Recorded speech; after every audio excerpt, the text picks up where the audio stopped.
Bonjour et bienvenue dans Coach-moi si tu peux, le carnet audio ou vidéo. Si vous préférez aussi me voir en plus de m'entendre, c'est sur ma chaîne YouTube. Cette série est dédiée aux managers, DRH et professionnels de l'accompagnement qui veulent intégrer la puissance du coaching dans leur quotidien. Mais aussi à tous les curieux et passionnés du sujet qui ont envie de découvrir, d'explorer et de se questionner. Je suis Linda Bernard, conceptrice des kits d'auto-coaching Level Up et fondatrice de l'école EcoCoach. Dans chaque épisode, je vous partage ce qui m'anime, des outils concrets, des réflexions inspirantes et des questions puissantes pour vous aider à prendre du recul, vous réaligner ou tout simplement avancer avec plus de clarté. Installez-vous confortablement et c'est parti. Bonjour à vous et bienvenue dans ce nouvel épisode. Aujourd'hui, on va parler de rien ou presque. On va parler de ce moment que beaucoup redoutent dans une conversation, le silence. En effet, ce flottement, ce petit vide inconfortable où on se sent parfois obligé de combler, de parler ou de relancer. Et on va se poser des questions sur ce silence et se demander finalement si ce silence était justement l'un des outils les plus puissants dans la posture de coach. Que vous soyez manager, DRH, professionnel de la relation d'aide, ce que vous allez entendre aujourd'hui pourrait bien changer votre façon d'être en relation. Le silence, ce n'est pas l'absence. C'est une présence différente, une façon de dire à l'autre « je suis là, je t'écoute, tu peux aller au bout de ton cheminement ». Dans la posture de coach, le silence ne vient pas interrompre le processus, il vient soutenir la réflexion. Il permet à l'autre de réfléchir, de ressentir, de chercher ses mots et d'aller plus loin que ce qu'il aurait pu nous dire de façon plus spontanée. C'est aussi vrai pour vous, finalement, que vous soyez en entretien managérial, en médiation ou en écoute active avec un collaborateur, un patient ou un client en fonction de votre métier.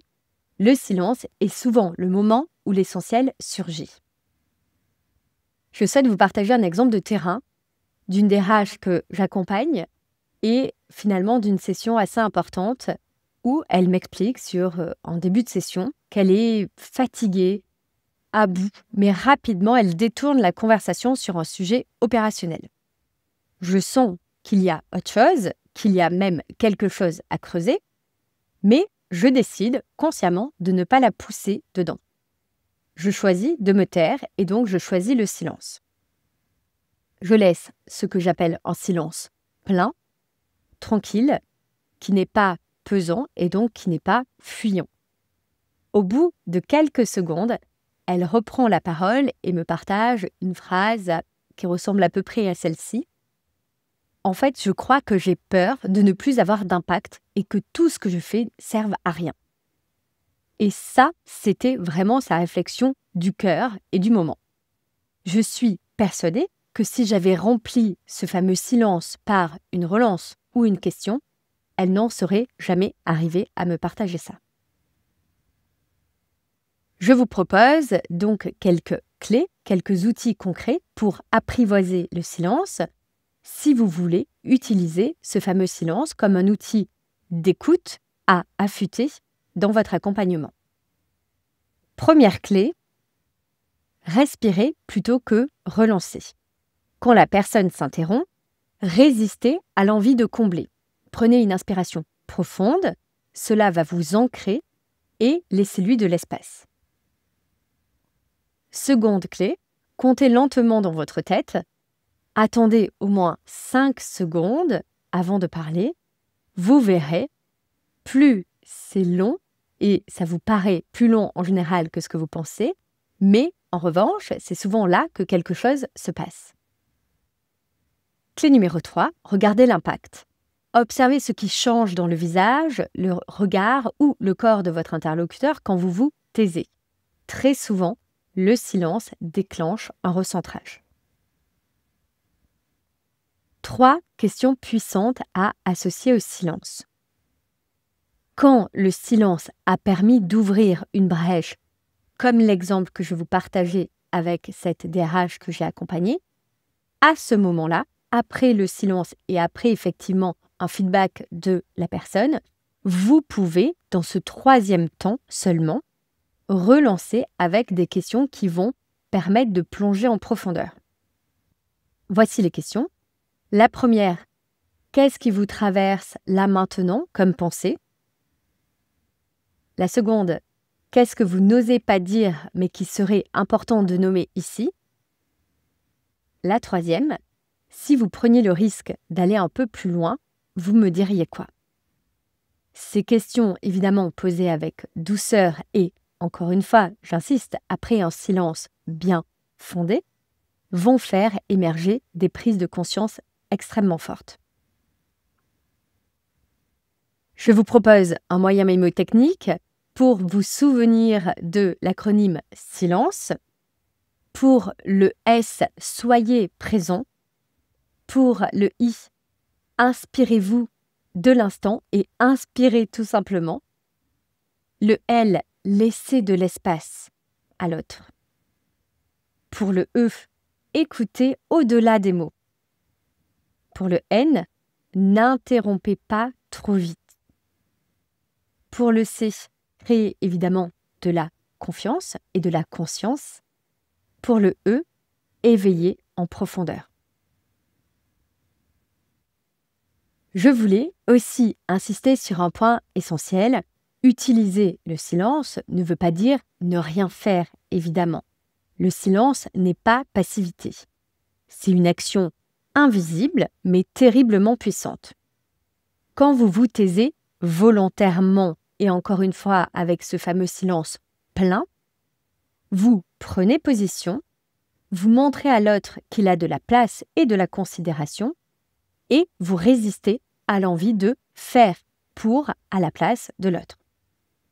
C'est exactement ce que redoute parfois un manager ou un accompagnant, c'est-à-dire si je ne relance pas, la conversation va s'éteindre. Et pourtant, dans ces silences, ce sont souvent les choses les plus sincères qui vont émerger à ce moment-là. Un collaborateur qui va vous dire « je ne me sens plus à ma place » ou une personne qui va formuler « je ne sais pas comment faire », j'ai peur de rater cet objectif. Ce n'est pas possible que si vous tenez l'espace, la discussion se poursuive. Ici, l'idée, c'est de lâcher, évidemment, et donc le silence, c'est tenir différemment cet espace pour que l'autre ose se montrer sans armure, de façon plus vulnérable et toujours en sécurité. Je vous partage un outil bonus que j'aime beaucoup. Je l'appelle le mini reset intérieur. Avant un échange important, je l'utilise. Je l'ai utilisé pour les premières fois avant des auditions, par exemple sur des marchés publics. Je l'ai utilisé sur des accompagnements à fort impact. Et je l'ai utilisé récemment sur des premiers gros contrats sur des kits d'auto-coaching, par exemple, à traduire dans plusieurs langues. Donc avec, en tout cas, aujourd'hui, pour moi, des enjeux importants. De votre côté, utilisez-le avant un échange qui est important pour vous. Ça peut être un point individuel, ça peut être une médiation en fonction de votre métier et ça peut être une séance de coaching que vous allez mener. Bref, je vous propose un petit rituel express. Vous pouvez le faire en même temps. Fermez les yeux pendant 15 à 30 secondes.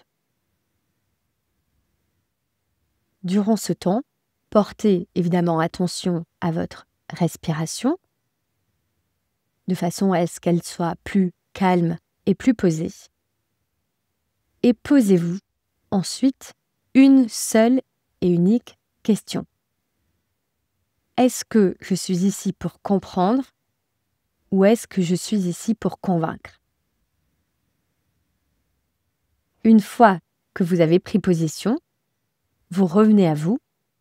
Et ça, c'est le fameux mini reset intérieur. Il vous permet d'arriver de façon plus disponible, plus calme, pour que le silence, le vrai silence, le silence plein, puisse exister dans la relation.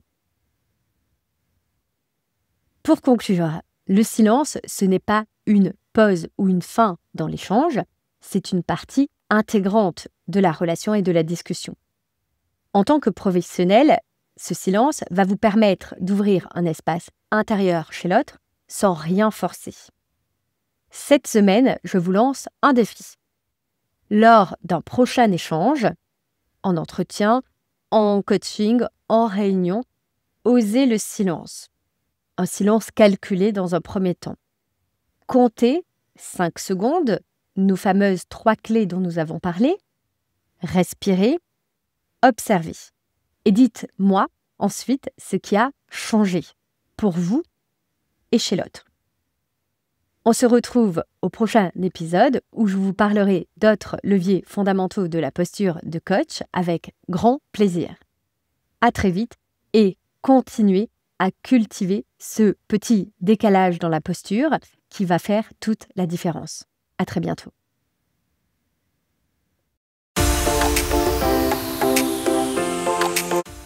Merci d'avoir écouté Coach-moi si tu peux, ce petit moment à soi pour respirer, réfléchir et avancer autrement.